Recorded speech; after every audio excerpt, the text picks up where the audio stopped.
Good evening.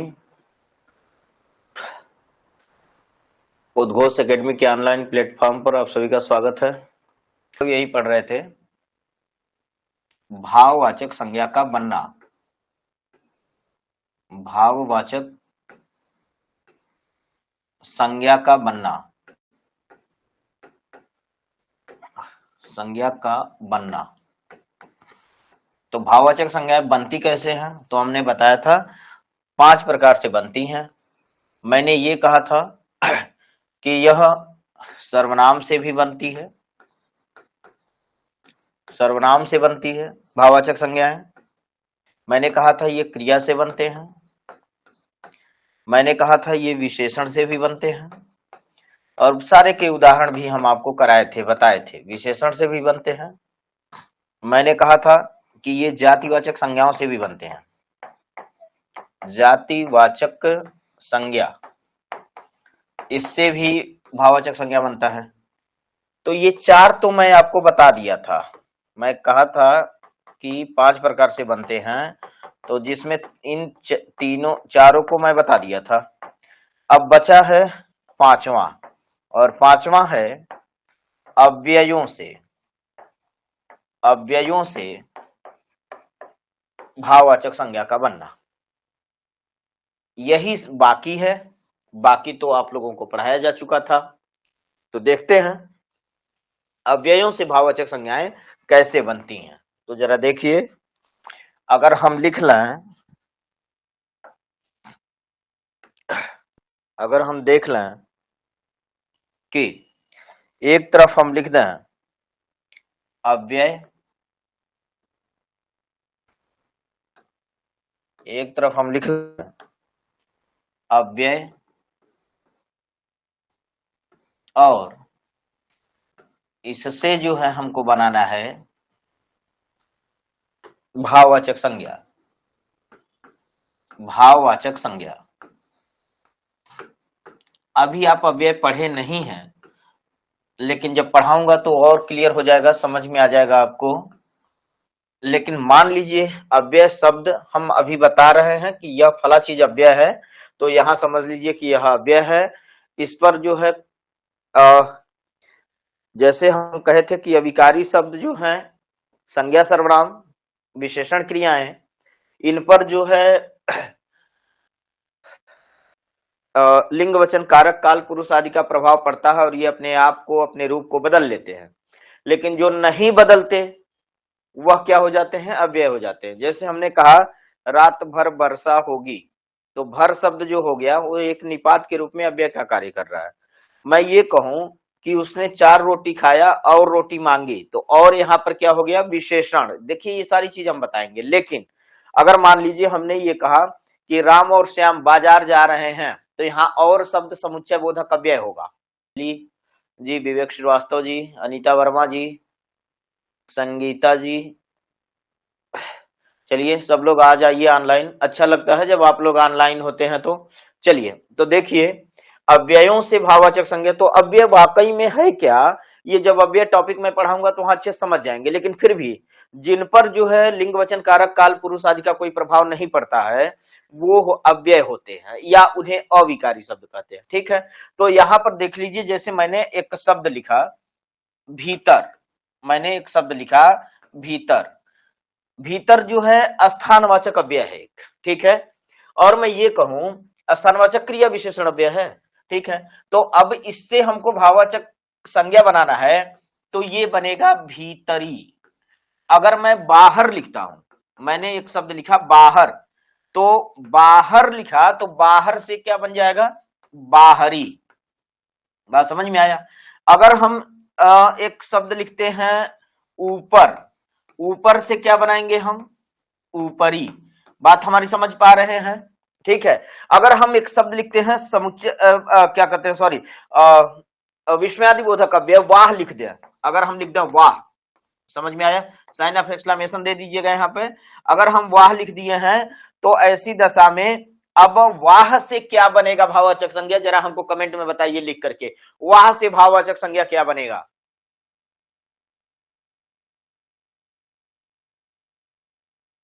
हमारी आवाज पहुंच रही हो तो वाह से भाववाचक संज्ञा बना के हमें बताइए।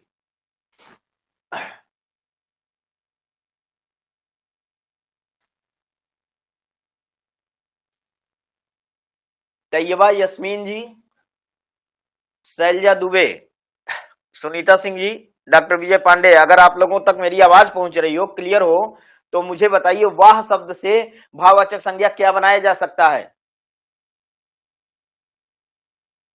संगीता सिंह जी भी ऑनलाइन है, विवेक श्रीवास्तव जी, अंजलि मल, बताइए वाह शब्द से भाववाचक संज्ञा क्या बनेगा। थोड़ा जल्दी से रिप्लाई करिए। चलिए, लग रहा है कि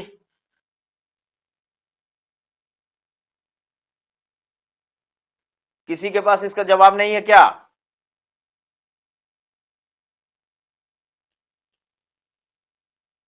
होता है, ऐसे ही होता है, जब कॉन्सेप्ट क्लियर नहीं रहता है तो थोड़ी समस्याएं आती हैं, इसलिए पूरा हिंदी ग्रामर बहुत अच्छे से खत्म कर लीजिए आप लोग, ठीक है।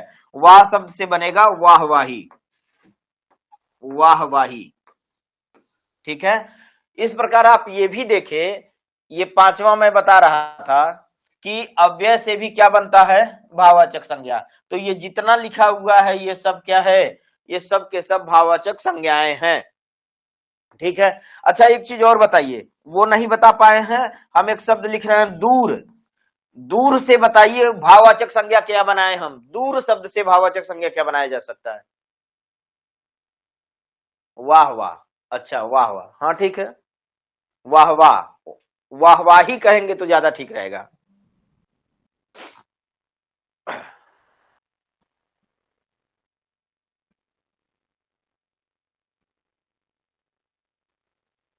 ठीक, दूर शब्द से भाववाचक संज्ञा बताइए, दूर शब्द से भाववाचक संज्ञाएं बताइए।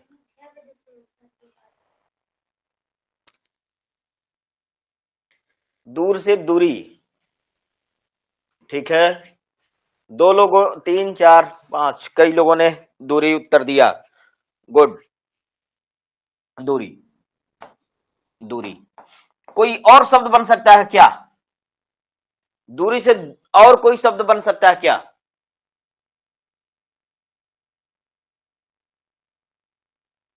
देखें यहां, क्या दूरत्व कर सकते हैं, बिल्कुल हो सकता है, दूरत्व एक संज्ञा है, इसके आगे कोई अदर संज्ञा लगाने की कोशिश करेंगे तो नहीं लगेगा, इसका मतलब कि यह भाववाचक संज्ञा है, दूरत्व, लिख लीजिएगा दूरत्व, ठीक है। तो दूरत्व भी एक क्या है, भाववाचक संज्ञा है।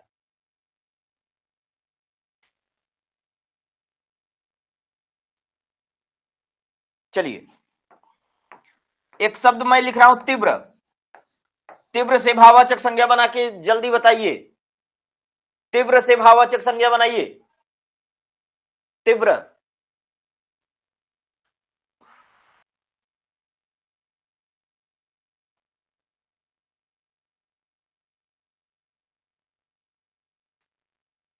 दूरस्थ, तीव्रता, ठीक है, बहुत जल्द, बहुत तीव्रता से तीव्रता आंसर आ रहा है, ठीक है, तीव्रता, गुड। अब आपके समझ में चीजें आ रही हैं, तो इस तरह से ये भाववाचक संज्ञाएं थी, ठीक ना, भाववाचक संज्ञाओं का बनना। अब आ जाते हैं, अब एक हेडिंग डालेंगे आप, संज्ञाओं का आपसी परिवर्तन, जो मैं कहा था कि इसको पढ़ा देने के बाद संज्ञा समाप्त हो जाएगा, यानी संज्ञा से संबंधित किसी भी प्रकार का कोई प्रश्न जो है आपको परेशान नहीं करेगा, अगर ये वाला लास्ट में ये पढ़ लेंगे तो। ये बहुत अच्छे से समझने के लिए पूरे संज्ञा को, जब से मैं जितना क्लास ले रहा हूं, संज्ञा का पूरा टॉपिक आप प्ले बॉक्स में जाकर के सब रिवीजन एक बार कर लीजिएगा। चलिए, अगला क्लास, सॉरी, अगला जो वो है हेडिंग है वो ये है, संज्ञाओं का आपसी परिवर्तन, ठीक है। चलिए, संज्ञाओं का, संज्ञाओं का आपसी परिवर्तन, आपसी परिवर्तन मतलब एक संज्ञा कैसे दूसरे संज्ञा में परिवर्तित हो जाती है, एक संज्ञा कैसे दूसरे संज्ञा में परिवर्तित हो जाती है। ठीक है, एक संज्ञा कैसे दूसरे संज्ञा में परिवर्तित हो जाती है वो देखना है। ठीक, इसमें पहला आप पढ़ेंगे फर्स्ट, पहला होगा व्यक्तिवाचक संज्ञा का, व्यक्तिवाचक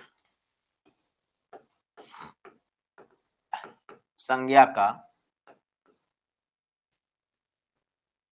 परिवर्तन, व्यक्तिवाचक संज्ञा का परिवर्तन,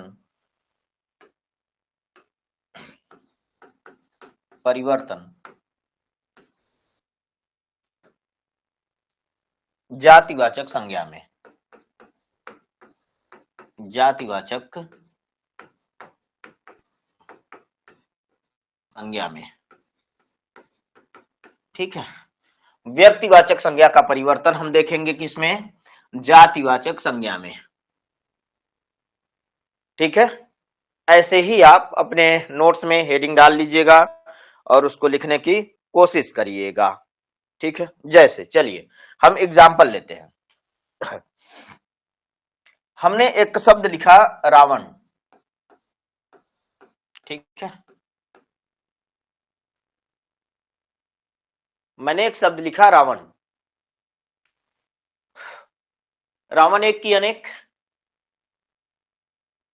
हम एक्चुअल उस रावण की बात कर रहे हैं जिसकी हत्या राम ने की थी, हत्या ना कहिए उसको, जिसका वध राम ने किया था। हत्या और वध में बहुत अंतर है।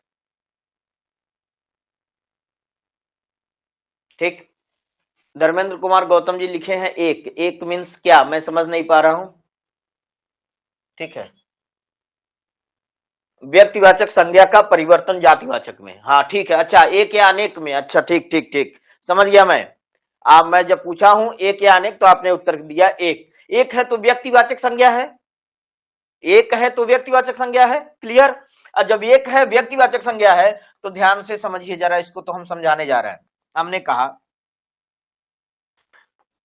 लंका का राजा रावण विद्वान था, ज्ञानी था या रावण था, ऐसे ही हम लिख दिए, यहां लिखे। दूसरी तरफ हम इसी रावण का यूज कर रहे हैं। आजकल रावण भरे पड़े हैं या रावणों की कमी नहीं है, क्लियर है। अब यहां भी रावण लिखा हुआ है, लेकिन ध्यान से समझिएगा, यहां जो लंका का राजा रावण था वो एक था कि अनेक था, तो आप कहेंगे सर एक था, और जब एक था तो यहां यह व्यक्तिवाचक हुआ कि नहीं हुआ, तो ये हो जाएगा व्यक्तिवाचक संज्ञा। ठीक है, लेकिन अगर मैं इस सेंस में देखूं कि रावण के गुण को बहुत सारे लोगों में देखा जाने लगा, बात समझ रहे हैं, अगर रावण के गुण को बहुत सारे लोगों में देखा जाने लगा तो इसका मतलब यह है, इसका तात्पर्य यह है कि रावण अब कई लोगों में समाहित हो गया, यानी कि कई लोगों में देखा जा रहा है। और जब समाज के कई लोगों में किसी एक व्यक्ति के गुण को देखा जाता है तो जिस व्यक्ति के गुण को देखा जाता है वो जातिवाचक हो जाता है, जिसमें देखा जाता है वो नहीं, जिसमें देखा जाता है वो नहीं, उसके गुण को जिसमें देखा जाता है वो नहीं, जिसके गुण को देखा जाता है, जिसके गुण को देखा जाता है वो जातिवाचक हो जाता है। यानी कि रावण के गुण को यहां पर देखें, यहां तो व्यक्तिवाचक था, और यहां पर जो रावण है, रावण जो है इसको यहां पर हम क्या मानेंगे, जातिवाचक मानेंगे, ये ध्यान रखिएगा। तो इस तरह से क्वेश्चन आ जाए कि आजकल रावण भरे पड़े हैं या देश में या समाज में रावणों की कमी नहीं है, और वहां पर रावण को अंडरलाइन कर ले और पूछे रावण कौन सी संज्ञा है, नीचे ए बी सी डी करके दे दे और ये कहे रावण कौन सी संज्ञा है, तो आप क्या बताएंगे, जातिवाचक संज्ञा है। ये बात समझ में आ गई होगी, तो इसको आप लिख लें, स्क्रीनशॉट ले लें या पीपीटी में तो मिल ही जाएगा फिर आगे। ठीक है, इसी तरह से हम नेक्स्ट शब्द लेते हैं, स्किप करें इसको, ठीक, नेक्स्ट शब्द लेते हैं। ठीक, अगला शब्द हम ले लेते हैं नेक्स्ट। जैसे हमने एक वाक्य लिखा, परीक्षा समाप्त होते ही, समाप्त होते ही, होते ही वह कुंभकर्ण बन बैठा, कुंभकर्ण बन बैठा। ये बात ध्यान से समझिएगा। परीक्षा जिसका समाप्त हुआ वह कुंभकर्ण बन बैठा। कल परसों किसी और का परीक्षा समाप्त होगा, वह भी कुंभकर्ण जैसा नींद लेना शुरू कर देगा। अगले दिन किसी और का परीक्षा खत्म हुआ, वह भी कुंभकर्ण जैसा नींद लेना शुरू कर दिया। इसका मतलब क्या है कि कुंभकर्ण के गुण को हम कई लोगों में देख रहे हैं, चाहे भले वह पर्टिकुलर एक व्यक्ति में ही क्यों ना हम देखने चले जाएं। मैं अपने में देखूं कि मेरा परीक्षा समाप्त होते ही मैं कुंभकर्ण बन बैठा, तो कुंभकर्ण का जो गुण है, जो उसकी विशेषता, वो हमारे अंदर देखी जा रही है। आज मेरे अंदर देखी जा रही है, कल उनके अंदर, परसों उनके अंदर, नरसों उनके अंदर, अगले दिन उनके अंदर, यानी सब में देखी जा रही है। जब इस तरह का भाव या संदर्भ आए तो जिसके गुण को देखा जाता है, वह जिसके गुण को देखा जाता है, वह, अभी हम इसको नोट पॉइंट में ये बात लिखवाएंगे, वह जातिवाचक हो जाता है। जिसमें देखा जाता है वह नहीं। जैसे मान लीजिए यहाँ पर वह शब्द है, यहाँ पर वह जो है सर्वनाम है, तो जाहिर सी बात है यह किसी संज्ञा के लिए प्रयोग हुआ होगा। और वो मान लीजिए यह सर्वनाम है, तो इसकी संज्ञा क्या होगी? सर्वनाम की जो संज्ञा होगी वो एक्स वाई जेड कोई होगा, एक्स वाई जेड में से कोई होगा यहाँ पे। क्लियर है? ठीक, उसी के लिए सर्वनाम प्रयोग था। अब इसके में कुंभकर्ण का गुण देखा जा रहा है, तो कुंभकर्ण के गुण को जब देखा जा रहा है तो कुंभकर्ण यहाँ पर जातिवाचक हो जाएगा, जातिवाचक हो जाएगा। बात समझ रहे हैं? यहाँ पर अंडरलाइन दे देगा करके और कहेगा रेखांकित शब्द में कौन सी संज्ञा है, तो आपको उत्तर बताना पड़ेगा यहाँ पर जातिवाचक संज्ञा। ठीक है, ये ध्यान रखेंगे। ठीक, आगे बढ़े, अगला देखिए।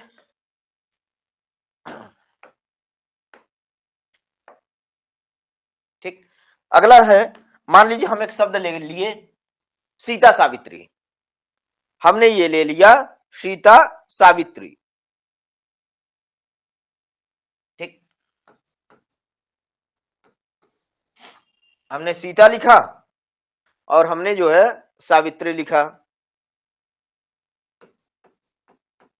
सावित्री लिख दिया। अब मुझे ये बताइए, सीता और सावित्री ऐसे क्या हैं जी? ऐसे तो सीता भी क्या है? व्यक्तिवाचक। सीता भी क्या है? व्यक्तिवाचक संज्ञा है। और यहां पर सावित्री भी क्या है? सावित्री एक ही, सीता भी एक ही, व्यक्तिवाचक संज्ञा। बात समझ में आया? व्यक्तिवाचक संज्ञा है, लेकिन इसका अनुप्रयोग हम ऐसे कर रहे हैं, इन दोनों का इस तरह से कर रहे हैं कि देखिएगा जरा सा, देश में एक समय ऐसा भी था जब घर घर सीता सावित्री जन्म लेती थी। ठीक, अब देखिए, आपको अंडरलाइन कर देगा ये और कहेगा भैया इसमें बताओ कि संज्ञा कौन सी है? इसमें संज्ञा, सीता सावित्री में संज्ञा क्या है? ठीक है, तो ध्यान रखिएगा, जब ऐसे पूछ रहा है तो यहाँ घर है, मतलब हर घर में लगभग जितनी भी बेटियां पैदा होती थी, जो भी जन्म लेती थी कन्या, वो उसके अंदर गुण होता था किसका? सीता और सावित्री का। तो सीता सावित्री तो व्यक्तिवाचक है, लेकिन सीता सावित्री के गुण को अगर हम किसी में देखने लगे, ठीक है, तो वो क्या हो गए? वो जातिवाचक। तो अब यहाँ पर सीता सावित्री व्यक्तिवाचक होते हुए भी यहाँ ध्यान रखिएगा ये जातिवाचक कहलाएंगे, ये ध्यान रखेंगे। ये जातिवाचक संज्ञा हो जाएंगी, जातिवाचक संज्ञा हो जाएंगी, ये ध्यान रखिएगा। ठीक, समझ में आ रहा है सभी को? अब हम एक क्वेश्चन दे रहे हैं, जरा उसमें आप बताएंगे कि उसमें किस संज्ञा का परिवर्तन किस रूप में हुआ है और उसको हम क्या कहें। ठीक है, अगला क्वेश्चन देखिए, आपके सामने मैं एक क्वेश्चन रख रहा हूं। ठीक ठीक, देखिए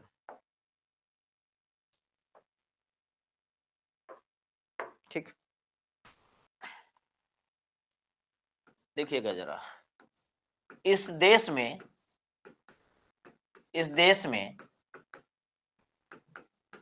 हरिश्चंद्र घटते जा रहे हैं,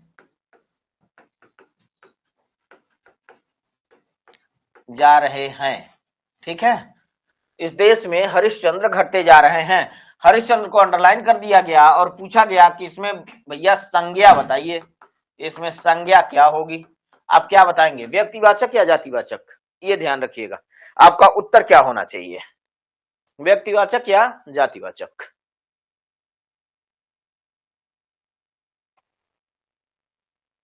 जातिवाचक, जातिवाचक, जातिवाचक। ठीक है, अब समझ गए आप लोग। अब मुझे खुशी हो रही है कि संज्ञा की समझ आप में विकसित हो गई है। अब यहां पर उत्तर हो जाएगा क्या, जातिवाचक। ठीक है, क्योंकि हम हरिश्चंद्र की उपमा लिए हुए लोगों में पूछ रहे हैं। बात हमारी समझ में आई, ये ध्यान रखेंगे। ठीक है, जातिवाचक क्लियर है। चलिए अगला क्वेश्चन हम फिर लिख दे रहे हैं, अगला क्वेश्चन फिर लिख दे रहे हैं, ये ध्यान रखें।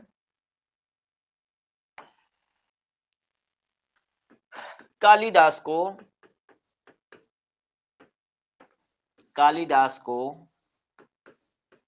नाट्य जगत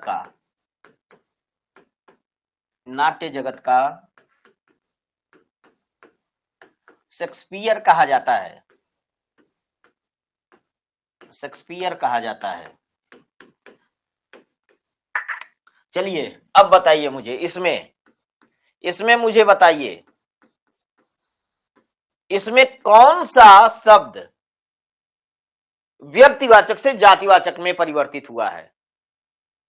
व्यक्तिवाचक से जातिवाचक में परिवर्तन किसका हुआ है? आपने यहां लिख दिया व्यक्तिवाचक। नहीं नहीं, मैं ये नहीं पूछ रहा हूं, मेरी क्वेश्चंस को समझिए आप। मैं जो प्रश्न कर रहा हूं उसको समझिए। मैं कह रहा हूं, चलिए क्वेश्चन पूरा लिखते हैं। ठीक है, कहा जाता है वाक्य में निम्नलिखित में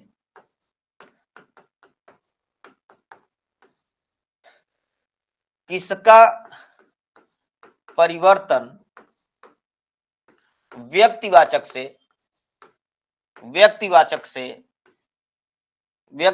से जातिवाचक में हुआ है, जातिवाचक में हुआ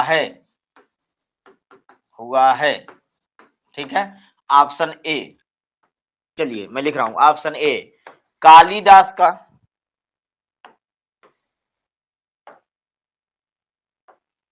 ऑप्शन ए कालिदास का, कालिदास। ठीक है, ऑप्शन बी,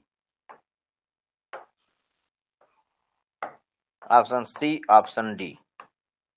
ठीक, कालिदास, यहां पर लिखा है नाट्य जगत।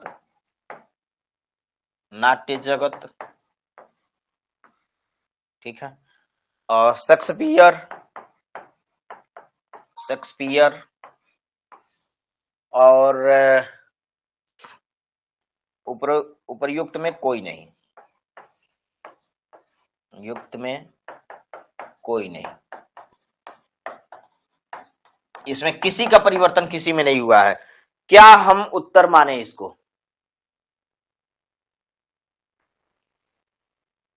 अनीता वर्मा कह रही हैं ए। ज्यादातर लोगों का उत्तर कालिदास आया है, चलिए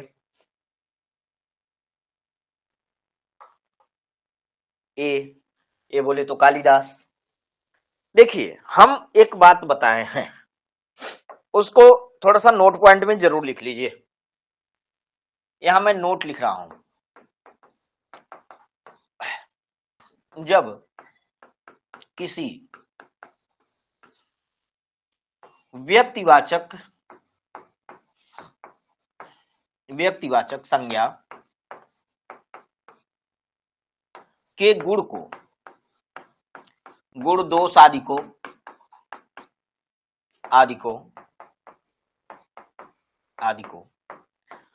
किसी अन्य में देखा जाए, किसी अन्य में देखा जाए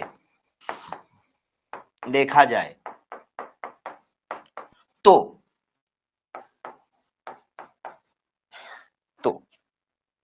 जिसमें देखा जाता है, देखा जाए या ठीक है जाए ही लिखिए, देखा जाए वह नहीं बल्कि जिसका देखा जाए वह, जिसका देखा जाए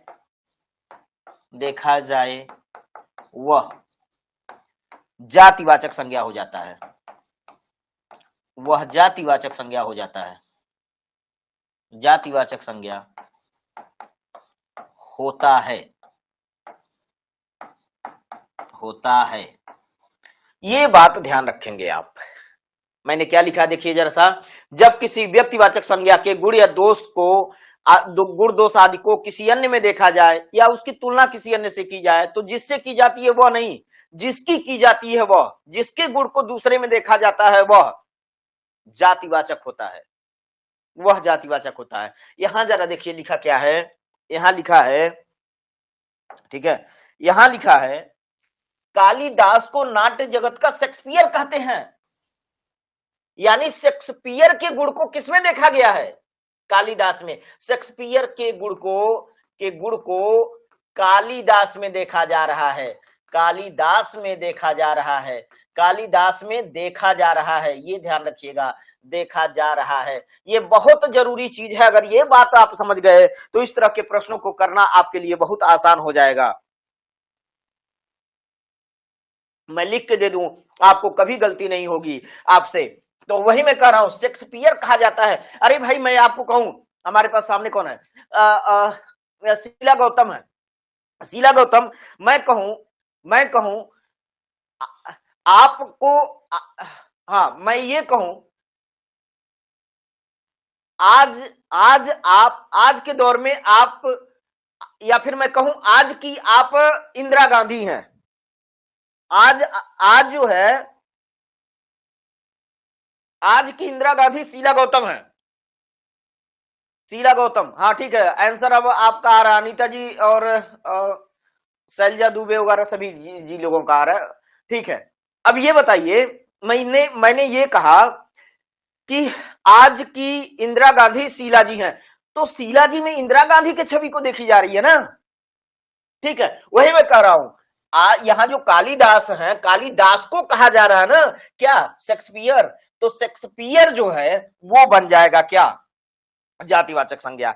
यहां पर जो है मैं ये कहा हूं कि वाक्य में निम्नलिखित में से किसका परिवर्तन व्यक्तिवाचक से जातिवाचक में हुआ है। तो ये जो शेक्सपियर है, शेक्सपियर के गुण को हम कालिदास में देख रहे हैं, तभी कह रहे हैं कि कालिदास को नाट्य जगत का कहते हैं शेक्सपियर। तो शेक्सपियर के गुण को हम देख रहे हैं कालिदास में, तो जिसके गुण को देखेंगे वह, जिसमें देखेंगे वह नहीं, कालिदास में देख रहे हैं हम, में, जब में देखेंगे तो नहीं, जिसका देखेंगे वो, तो का देख रहे हैं, किसका, तो शेक्सपियर का गुण देख रहे हैं। तो उत्तर क्या सही होगा जी, शेक्सपियर। बात तो समझ में आई। अब सेम इसी तरह का एक प्रश्न मैं आपको दे रहा हूं जिसका उत्तर मैं आपसे चाहूंगा। चलिए ठीक है,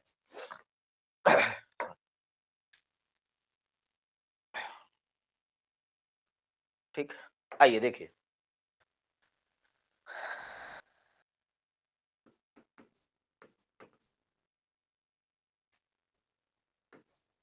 समुद्रगुप्त को भारत का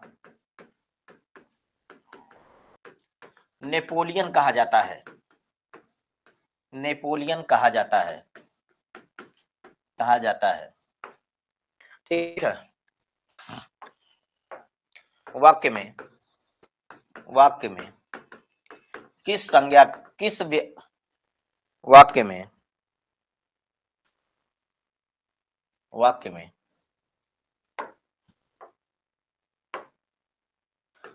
किस व्यक्तिवाचक संज्ञा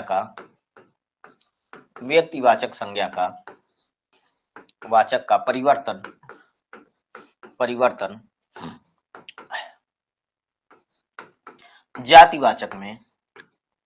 जातिवाचक में हुआ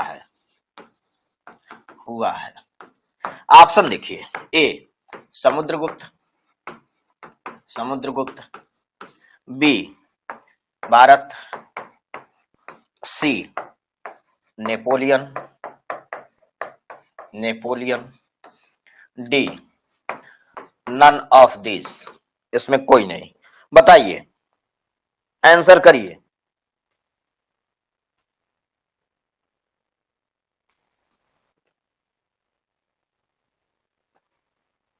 सी, हाँ सी।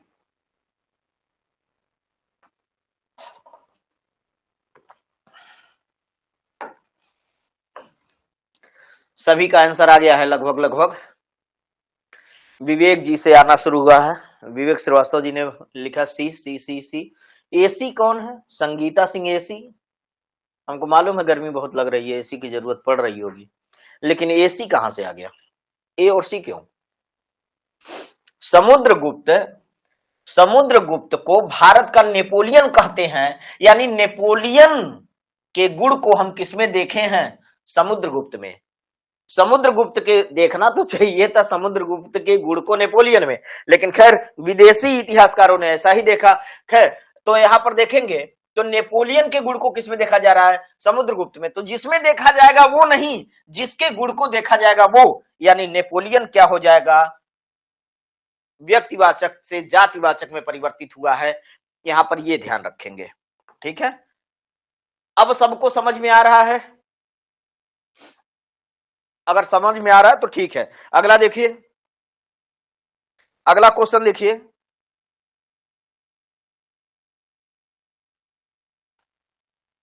आल्प्स को, अगला क्वेश्चन देखिए, आल्प्स को यूरोप का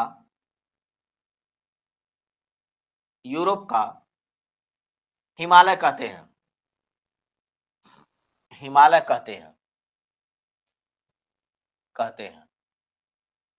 इसमें हिमालय कौन सी संज्ञा है बताएं? इसमें हिमालय कौन सी संज्ञा है?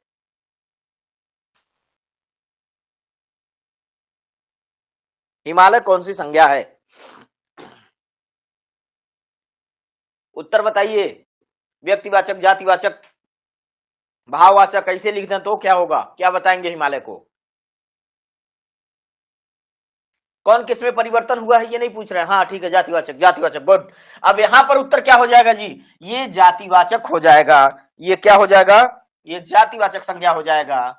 ये जातिवाचक संज्ञा हो जाएगा। और जब हम केवल अगर हिमालय लिखें अलग से, ये पद में है, मान लीजिए जब हम किसी शब्द को वाक्य में लिखने लगते हैं, ठीक है, तो वह पद बन जाता है। और जब उसको अकेले हटा लेते हैं, केवल हिमालय हम लिखते, तो आप सीधे क्वेश्चन करते हिमालय एक या अनेक, तो उत्तर मिलता एक।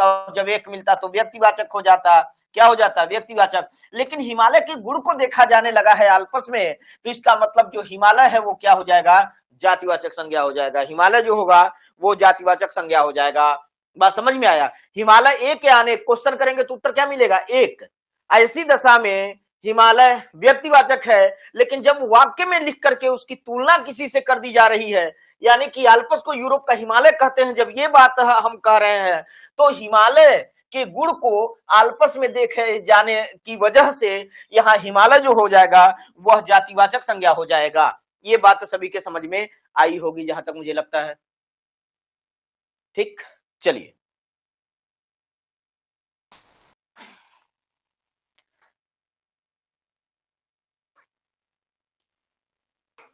ठीक। तो ये था आपका व्यक्तिवाचक से जातिवाचक में परिवर्तन, व्यक्तिवाचक से जातिवाचक में परिवर्तन। चलिए अब अगला है, देखेंगे जातिवाचक का परिवर्तन व्यक्तिवाचक में। जरा देखिए तो, जातिवाचक संज्ञा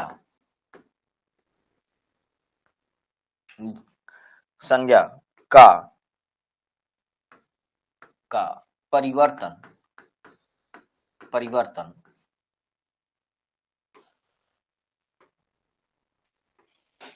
व्यक्तिवाचक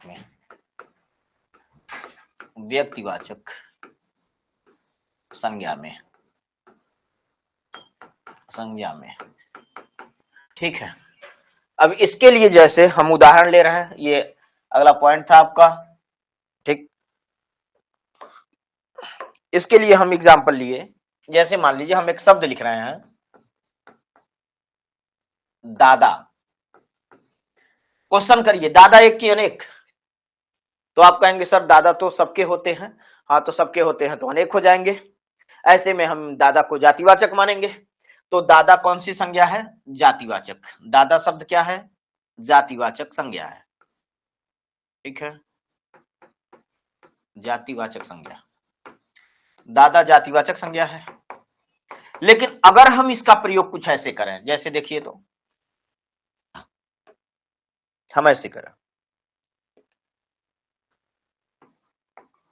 रमेश के दादा पुरी की यात्रा पर गए हैं। हम ये बात लिख दिए, रमेश के दादा पुरी की यात्रा पर गए हैं, हमने ये बात लिख दिया। अब इसका मतलब क्या हुआ? इसका मतलब ये हुआ कि रमेश के दादा कई ठो थोड़ी हो जाएंगे जी, दादी डंडा लेके दौड़ा लेंगी। रमेश के दादा कई ठो नहीं होंगे, रमेश के दादा एक ही होंगे। अब ऐसी दशा में यहां दादा शब्द क्या हो जाएगा? व्यक्तिवाचक। आप पढ़े तो हैं जातिवाचक, लेकिन यहां क्या हो जाएगा? ये व्यक्तिवाचक हो जाएगा। यानी कि यह जातिवाचक का परिवर्तन किसमें हो गया है? जातिवाचक का परिवर्तन किसमें हो गया है? व्यक्तिवाचक में। इसको लिख लीजिए। ठीक है, चलिए अब ये बात तो समझ में आ रही है? अच्छा, जरा हमें कमेंट में बता दीजिए कि क्या ये बातें समझ में आ रही हैं आपको जब से मैं आज पढ़ा रहा हूं। एक बार रिप्लाई कर दीजिए आप लोग, तब तक हम अगला क्वेश्चन देख रहे हैं।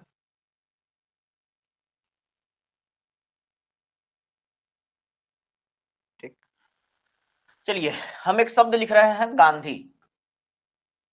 गांधी, और मैं आपसे पूछना चाहता हूं गांधी कौन सी संज्ञा है? यहां जो गांधी शब्द लिखा हुआ है वो कौन सी संज्ञा है? चलिए, आ रही है? हाँ ठीक है, बात समझ में आ रही है तो अच्छी बात है, बहुत अच्छे से। ठीक है, थैंक यू। मुझे ये बता दीजिए आप लोग, यहाँ पर जो लिखा हुआ है गांधी शब्द कौन सी संज्ञा है? सिर्फ मैं पूछा हूं गांधी शब्द कौन सी संज्ञा है?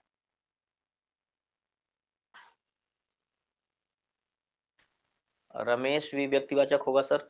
रमेश तो व्यक्तिवाचक ही होगा, रमेश तो व्यक्तिवाचक, इंडिविजुअल का कोई भी नाम व्यक्तिवाचक होगा, क्योंकि एक विशेष की बात कर रहा है वो।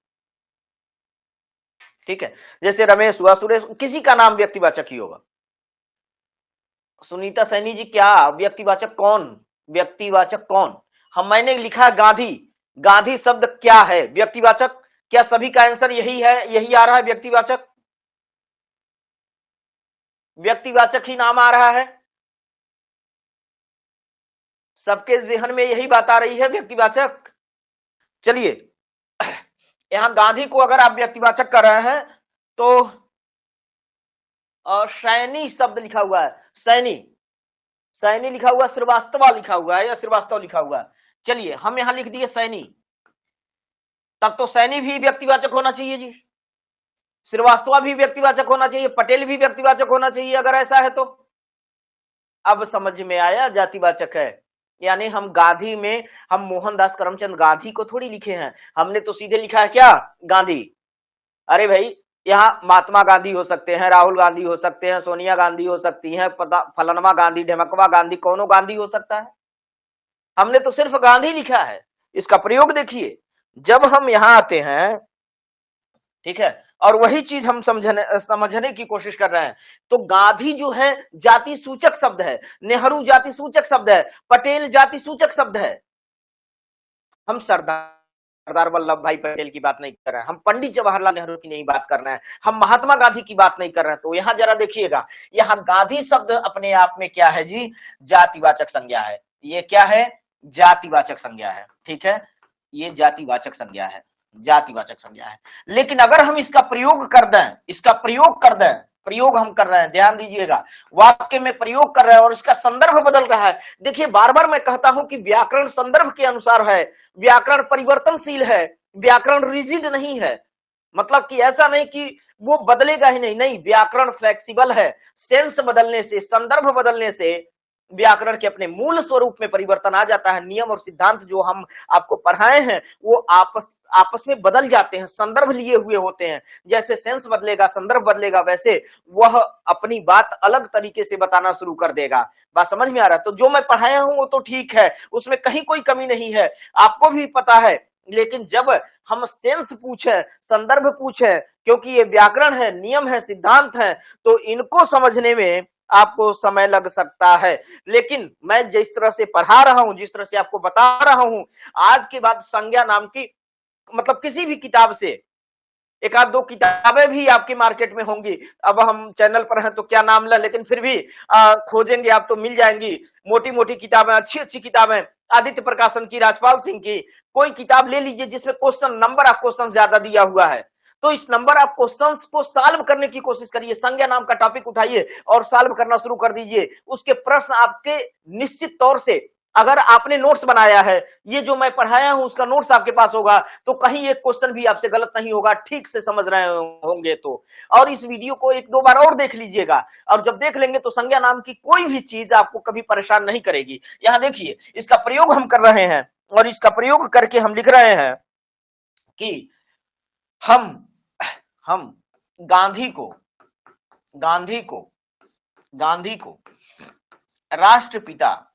राष्ट्रपिता कहते हैं।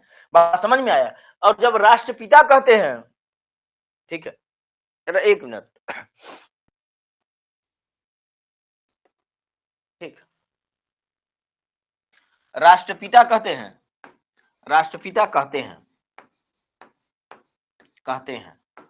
ठीक है। अब ये बताइए, हम गांधी को क्या कह रहे हैं, राष्ट्रपिता। अब जब राष्ट्रपिता कहते हैं तो यह कौन गांधी होगा? क्या ये सोनिया गांधी होंगी कि राहुल गांधी होंगी कि शैलजा गांधी होंगी? नहीं। अब ये गांधी जो है यहां पर इस वाक्य में अगर अंडरलाइन करके पूछ दे, कि बताओ बाबू ये गांधी शब्द क्या है, यहां पर गांधी क्या है, तो जिसको तुम राष्ट्रपिता कहते हो, जिसको हम राष्ट्रपिता कहते हैं, वह मोहनदास करमचंद गांधी होगा। और जब मोहनदास करमचंद गांधी होगा तो जाहिर सी बात है, चंद्र गांधी है अगर, तो यह व्यक्तिवाचक हो जाएगा। यानी कि यहां पर ये संज्ञा जो है गांधी, यह व्यक्तिवाचक हो जाएगा, यह व्यक्तिवाचक हो जाएगा। तो मैं कह क्या रहा हूं, पढ़ा क्या रहा हूं, जातिवाचक का परिवर्तन किसमें? व्यक्तिवाचक में। बात हमारी समझ में आ गई होगी। जातिवाचक का परिवर्तन किसमें? व्यक्तिवाचक में। समझ में आया? चलिए, ठीक,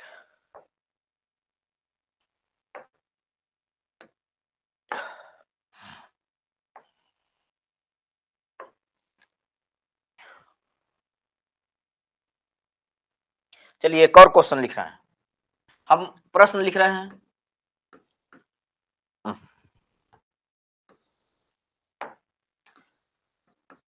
गोस्वामी जी ने रामचरितमानस की रचना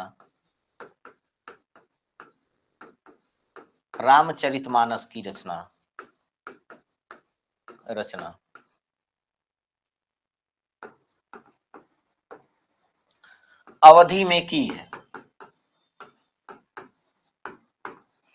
और मैं ये आपसे पूछूं,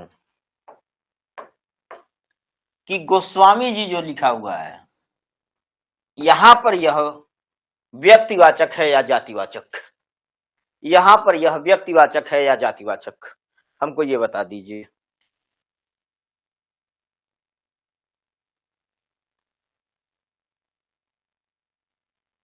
व्यक्तिवाचक संज्ञा, चलिए ये तो उत्तर मिला व्यक्तिवाचक संज्ञा, ठीक है। यह कौन सी संज्ञा का परिवर्तन किस प्रकार की संज्ञा में है, कौन सी संज्ञा का परिवर्तन किस प्रकार की संज्ञा में हुआ है। अब ये क्वेश्चन दूसरा हो गया, ठीक है। मैं समझ गया सब लोगों ने उत्तर दिया व्यक्तिवाचक, लेकिन मैं ये जानना चाहता हूं कि यहां पर किस प्रकार की संज्ञा का परिवर्तन किस प्रकार की संज्ञा में हुआ है, किस प्रकार की संज्ञा का परिवर्तन किस प्रकार की संज्ञा में हुआ है, ये बताइए। किस प्रकार की संज्ञा का परिवर्तन किस प्रकार की संज्ञा में हुआ है, कोई आंसर देगा, थोड़ा जल्दी कीजिए, कोई आंसर देगा। जाति का व्यक्ति, बिल्कुल रागिनी ने कहा जातिवाचक का व्यक्तिवाचक में, बिल्कुल ठीक है, ठीक है। यानी कि गोस्वामी शब्द क्या था जी, गोस्वामी, फलाने गोस्वामी, ढेकाने गोस्वामी, बात समझ में आया। XYZ कोई भी गोस्वामी हो सकता है, लेकिन हम सभी गोस्वामी की बात नहीं कर रहे हैं, हम उस गोस्वामी की बात कर रहे हैं। गोस्वामी तो यहाँ पर ये जातिवाचक संज्ञा है, ये जातिवाचक संज्ञा है, जैसे वहां गांधी जातिवाचक संज्ञा था, बात समझ में आया। लेकिन जब हम जिस गांधी को राष्ट्रपिता कहते थे वो व्यक्तिवाचक हो गया था, उसी तरह से हम उस गोस्वामी की बात कर रहे हैं जिसने रामचरितमानस की रचना किसमें की है, अवधि में, बात समझ में आया। और ये परिष्कृत अवधि है, ठेठ अवधि नहीं है, ध्यान रखिएगा। अब ऐसे में खैर गोस्वामी जी ने रामचरितमानस की रचना अवधि में की थी, तो यह कौन गोस्वामी है, यह जो है गोस्वामी तुलसीदास है, कौन है, तुलसीदास, ठीक है। अब ये है तो यह व्यक्तिवाचक, तो ऐसी दशा में गोस्वामी यहां पर क्या हो जाएगा, व्यक्तिवाचक संज्ञा, व्यक्तिवाचक संज्ञा। बात हमारी समझ में आ गई होगी, हमको लग रहा है कि ये सारी चीजें समझ में बहुत विधिवत आ रही होंगी आप लोगों को, ठीक है। चलिए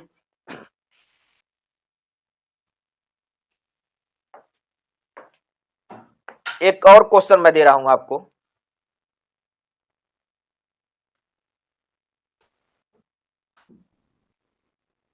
एक और क्वेश्चन लीजिए,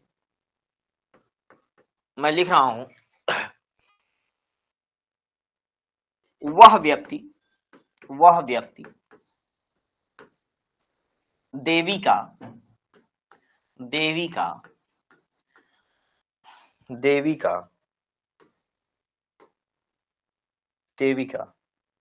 अनन्य भक्त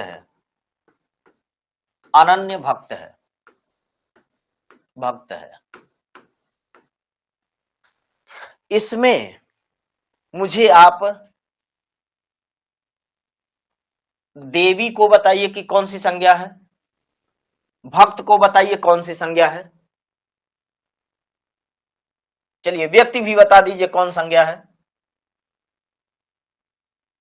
हालांकि हमको बस यही चाहिए था, और अनन्य बताइए क्या है, संज्ञा सर्वनाम विशेषण या क्रिया क्या है। देखिए जब कोई चीज लिखी गई हो, ठीक है, और उसमें एक एक शब्द, जब किसी वाक्य में एक एक शब्द का व्याकरणीय संवर्ग आप बता पाए अगर, तो आप समझिएगा कि आपका व्याकरण बहुत अच्छा हो गया, ठीक है। व्यक्ति शब्द क्या है, देखिए यहां पर वह शब्द, पहले तो देखिए क्या है, वह शब्द है सर्वनाम, ठीक है, ठीक। और यह संकेत कर रहा है किसी विशेष व्यक्ति को, बात समझ में आया। तो यहां व्यक्ति जो है, यहां जो व्यक्ति है वो संज्ञा हो जाएगा और वह व्यक्तिवाचक संज्ञा हो जाएगा, कोई दिक्कत नहीं, बात समझ में आया, ठीक है। यहां देवी शब्द भी संज्ञा है, देवी शब्द भी संज्ञा है, और यहां पर भक्त शब्द भी संज्ञा है, यह भी संज्ञा है, ठीक। यहां अनन्य लिखा हुआ है, बना कैसे है, अन उपसर्ग में अन्य शब्द लगा के, अन माने नहीं, अन्य माने दूसरा, यानी कि कोई दूसरा नहीं, अन माने नहीं, अन्य माने दूसरा, यानी कि कोई दूसरा नहीं। इसका क्या मतलब हुआ कि यहां जो भक्त शब्द था वह भक्त एक या अनेक क्वेश्चन करेंगे तो अनेक नहीं एक है, क्योंकि देखिए भक्त में जब यहां अनन्य शब्द लग गया, ये अनन्य शब्द लगने की वजह से यहां भक्त जो है व्यक्तिवाचक संज्ञा के रूप में आ गया। तो ऐसी दशा में यह कौन सी संज्ञा है, यह व्यक्तिवाचक संज्ञा है। यहाँ पर व्यक्तिवाचक संज्ञा है। लेकिन भक्त शब्द किनारे कहीं लिखते हैं हम, यहाँ पर लिखते हैं, कहें भक्त शब्द संज्ञा में बताइए कौन सी संज्ञा है, तो आप क्वेश्चन करिएगा एक या अनेक, तो उत्तर मिलेगा अनेक। तो भक्त शब्द जातिवाचक संज्ञा है, यहाँ ध्यान रखिएगा, यह जातिवाचक संज्ञा है। और जातिवाचक संज्ञा अनन्य के प्रयोग होने के नाते, यानी दूसरा कोई भक्त उसके जैसा नहीं है उस देवी का, तो ऐसी दशा में जातिवाचक संज्ञा किस में बदल गई, व्यक्तिवाचक संज्ञा में। यानी यहां पर जो भक्त शब्द था वो व्यक्तिवाचक संज्ञा हो गया। और देखिए अनन्य के नाते हुआ है ये तो विशेषण शब्दावली हो जाएगी, यह विशेषण हो जाएगा, ध्यान रखिएगा, ये विशेषण हो जाएगा। अब यहाँ पर देवी लिखा है, हम किनारे कहीं देवी लिखते हैं, तो देवी एक या अनेक, तो आप कहेंगे अनेक, बहुत सारी देवियां हैं, बात समझ में आया।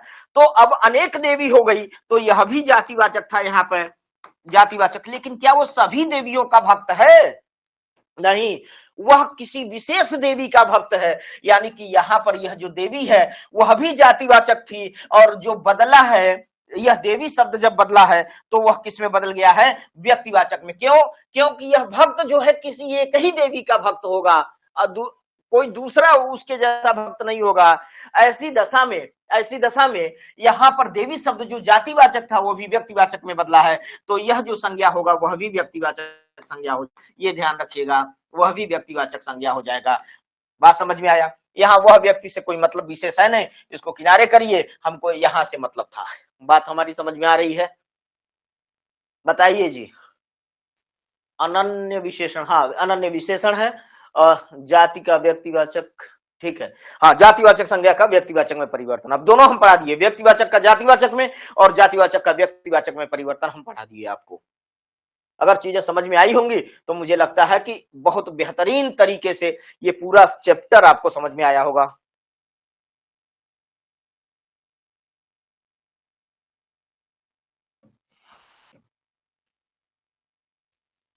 अगला देखिए एग्जाम्पल।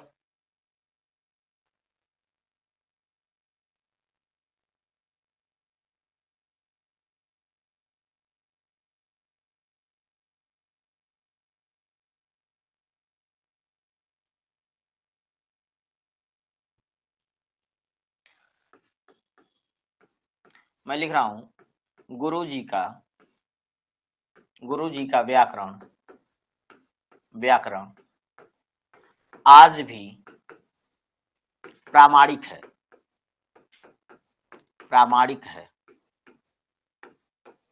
ठीक है, ये लिखा हुआ है।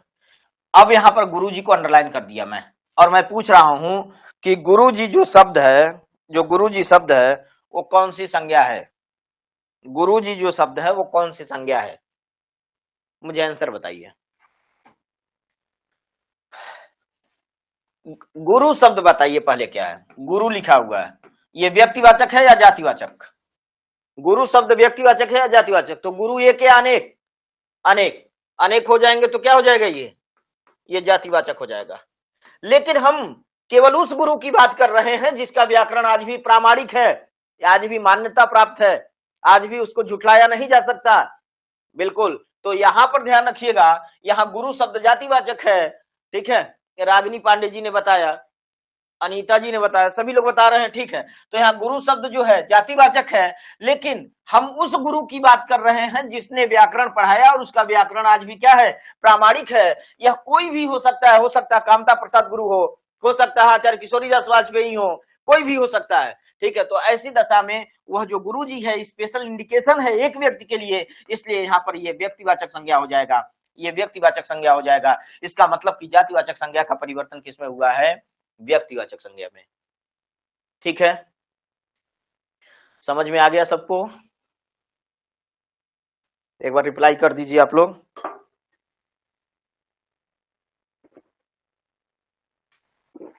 बस एक स्लाइड और खत्म हो जाएगा आज ये चैप्टर। अगला है भाववाचक संज्ञा का परिवर्तन, भाववाचक संज्ञा, भाववाचक संज्ञा, भाववाचक संज्ञा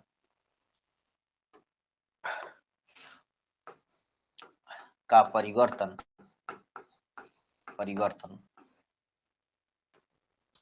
जातिवाचक संज्ञा में, जातिवाचक, जातिवाचक संज्ञा में। ठीक है, व्यक्तिवाचक संज्ञा का परिवर्तन, सॉरी भाववाचक संज्ञा का परिवर्तन जातिवाचक संज्ञा में। अब ये आपको पढ़ना है, ये आखिरी है बिल्कुल इस चैप्टर का। और मुझे आपको एक चीज बताना होगा, यहाँ पर थोड़ा सा समझ लीजिएगा आप लोग, जरा एक नोट पॉइंट जरूर लिखिएगा। और वो क्या है कि भाववाचक संज्ञाएं, भाववाचक संज्ञाएं या भाववाचक, भाववाचक संज्ञाएं बहुवचन में नहीं होती, बहुवचन में, वचन में नहीं होती, नहीं होती, नहीं होती, नहीं होती। अर्थात ठीक, यदि किसी भाववाचक संज्ञा का, किसी भाववाचक संज्ञा का, भाववाचक संज्ञा का बहुवचन बनाया जाए, बहुवचन बनाया जाए, बना दिया जाए तो वह तुरंत ही मतलब बहुवचन बनते ही, ठीक है, तुरंत ही का मतलब बहुवचन बनते ही जातिवाचक में परिवर्तित हो जाता है, जातिवाचक में परिवर्तित हो जाता है, ठीक है।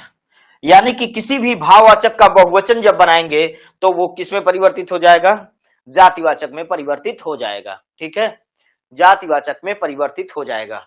किसी भी भाववाचक संज्ञा का बहुवचन में हम जैसे ही बनाएंगे वह किस में बदल जाएगा, जातिवाचक में। यानी कि इसको पढ़ने से पहले ये बात आपको जानना जरूरी है, ये बात आपको जानना बहुत जरूरी है कि किसी भी भाववाचक संज्ञा का बहुवचन बनाते ही वह किस में बदल जाती है, जातिवाचक में, ठीक है। अब आते हैं, हम देखते हैं कि इसको जो है कैसे किया जाए। तो देख लीजिए जरा सा, जैसे मान लीजिए हम एक शब्द लिख लिए पहनावा, पहनावा, ठीक है। मैं आपको पढ़ाया भी हूं, ये शब्द भी पढ़ाया और मैं कहा था कि मैं इसको बताऊंगा आगे। पहनावा शब्द ये बना किससे है जी, क्रिया है पहनना, पहनना नाम की क्या है ये क्रिया, पहनना नाम की क्रिया से बना है क्या, ठीक है, पहनना ये हो गया क्रिया, पहनना क्रिया से क्या बना है, क्रिया से बना है पहनावा, और पहनावा शब्द क्या है, भाववाचक संज्ञा, भाववाचक संज्ञा, भाववाचक संज्ञा ये है। अगर हम इसका प्रयोग कर दें और इसका पहनावा का बहुवचन बना दें जी, पहनावा का क्या बना दें, पहनावा का बहुवचन बना दें, बहुवचन, तो हम क्या बना देंगे, पहनावे, पहनावे ये बनेगा इसका बहुवचन। अब इसका हम प्रयोग कर दे रहे हैं, आजकल भारतीय पहनावे,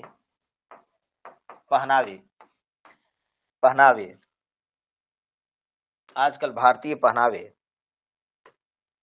बदल गए हैं, हमने ये लिख दिया, ठीक है। यानी कि हमने पहनावा शब्द जो था इसका क्या बना दिया, बहुवचन, और इसी बहुवचन को हम यहां पर लिख दिए ये, यानी कि अब यहां पर यह पहनावे शब्द जो होगा वो हो जाएगा जातिवाचक संज्ञा, जातिवाचक संज्ञा, यह हो जाएगा जातिवाचक संज्ञा। समझ में आया ये बात? चलिए ये ध्यान रखेंगे। नेक्स्ट देखिए,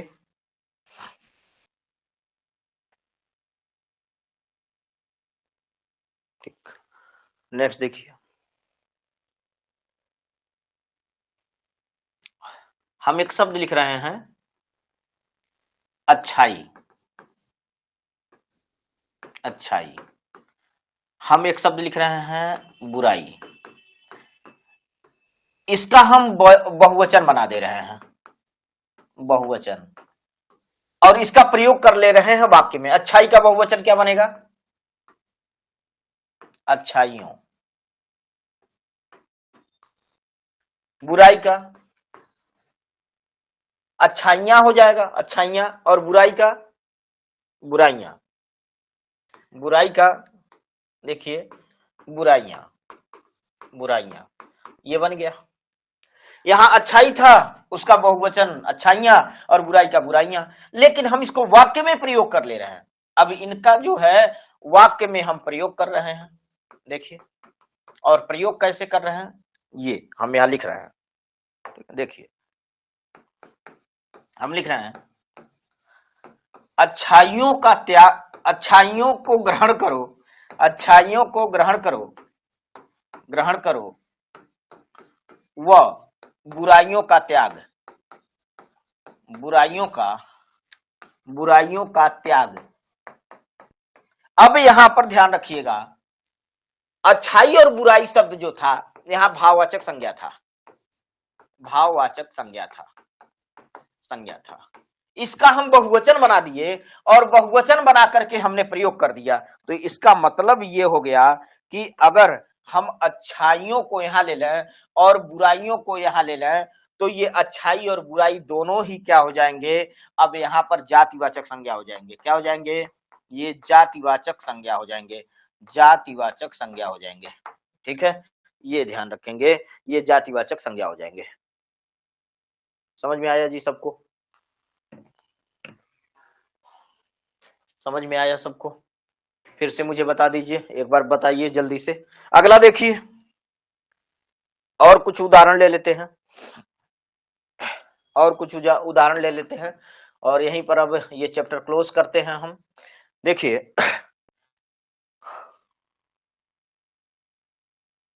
ठीक, लिखा है उसके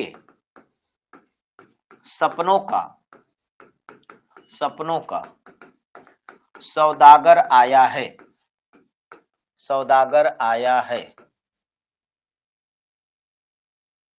ठीक, यह क्वेश्चन है, इसमें इसमें कौन सा शब्द है जो जो भाववाचक से जातिवाचक में बदला है?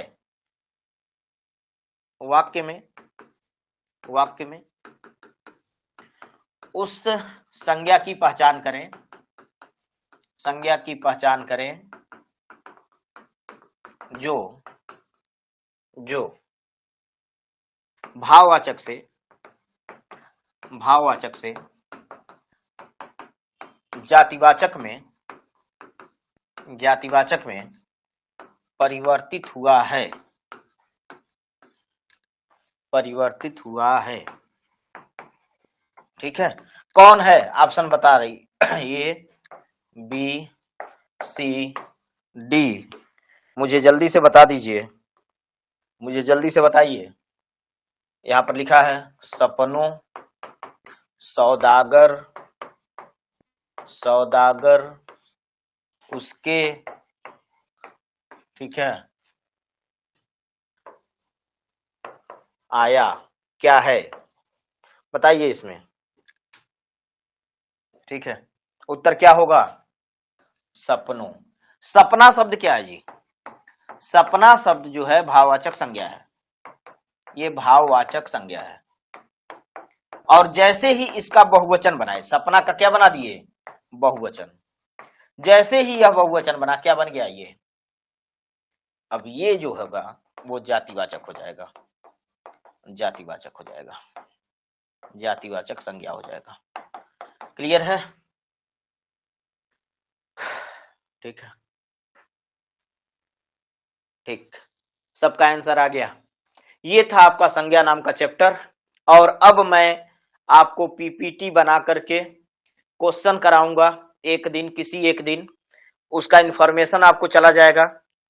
और बहुत सारे क्वेश्चंस होंगे, 2.5-3 घंटे का हो सकता है कि वो वीडियो एक ही साथ हो, और उस वहां पर आप प्रैक्टिस करिएगा।